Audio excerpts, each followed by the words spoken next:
নলবাৰীত আজিৰে পৰা ৭০তম বৰদলৈ ট্ৰফি আৰম্ভ। মাছা আৰু নৰ্থ কামৰূপ স্পৰ্টিং ক্লাবৰ মাজত আকৰ্ষণীয় উদ্বোধনী খেল। ৭০তম ভাৰতৰত্ন লোকপ্ৰিয় গোপীনাথ বৰদলৈ ট্ৰফি আজিৰে পৰা আৰম্ভ হৈছে নলবাৰীত। নলবাৰী চৰকাৰী গৰ্ডন উচ্চতৰ মাধ্যমিক বিদ্যালয় খেলপথাৰত আজিৰে পৰা আৰম্ভ হৈছে ৭০তম বৰদলৈ ট্ৰফি। ইয়াকে লৈ খেলুৱৈসকলৰ লগতে ক্ৰীড়া সংগঠক আৰু ক্ৰীড়া অনুৰাগী ৰাইজৰ মাজত আনন্দ বিৰাজ কৰিছে। নলবাৰী ক্ৰীড়া সন্থাৰ আতিথ্যত আৰু মন্ত্ৰী জয়ন্তবল্লভ বৰুৱাৰ পৰিকল্পনা মৰ্মে আজি উদ্বোধনী খেলত অংশগ্ৰহণ কৰে মুকালমুৱা আঞ্চলিক ক্ৰীড়া সন্থা আৰু নৰ্থ কামৰূপ স্পৰ্টিং ক্লাবে। আকৰ্ষণীয় খেলখন উদ্বোধন কৰে চৰকাৰী গৰ্ডন উচ্চতৰ মাধ্যমিক বিদ্যালয়ৰ অধ্যক্ষ বীৰেন কুমাৰ শৰ্মাই।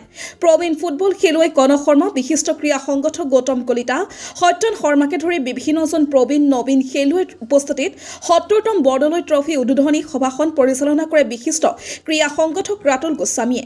আচলতে আমি নলবাৰীৰ সৌভাগ্যৱান যে ৭০তম ভাৰতৰত্ন লোকপ্ৰিয় গোপীনাথ বৰদলৈৰ ফুটবল খেল আজি নলবাৰীত প্ৰথমবাৰৰ বাবে অনুষ্ঠিত হৈছে আৰু এই খেলত ৮টা দলে অংশগ্ৰহণ কৰিছে। আজিৰ পৰা ৬ তাৰিখলৈ এই প্ৰতিযোগিতা চলিব। ৬ তাৰিখে এই প্ৰতিযোগিতাৰ ফাইনেল খেল অনুষ্ঠিত হ'ব। আজি এই খেলত মাছা আৰু নৰ্থ কামৰূপ স্পৰ্টিং ক্লাবে অংশগ্ৰহণ কৰিছে।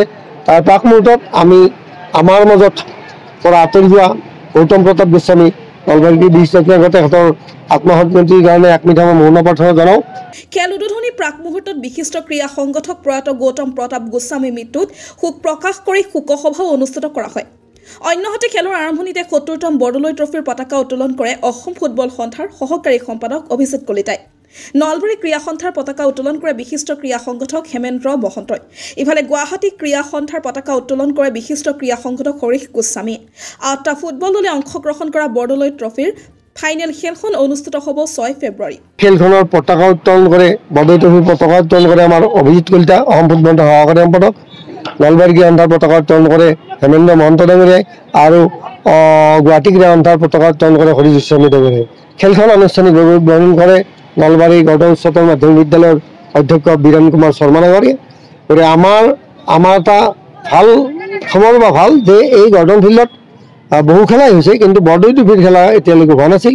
গতিকে তাৰ কাৰণে আমি নলবাৰী গুৱাহাটী ক্ৰীড়া সন্থাৰ লগতে বৰদলৈ ট্ৰফি খেল পৰিচালনা সমিতিক আমি বিশেষভাৱে ধন্যবাদ জনাইছোঁ যে আমাৰ এই খেলখন অনুষ্ঠিত কৰিব দিছে।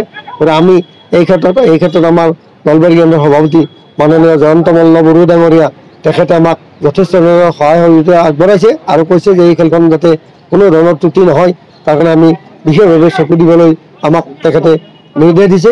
সেইমতে আমি এই খেলখন আজিৰ পৰা অনুষ্ঠিত কৰিছোঁ। ৮টা দলে অংশগ্ৰহণ কৰিছে।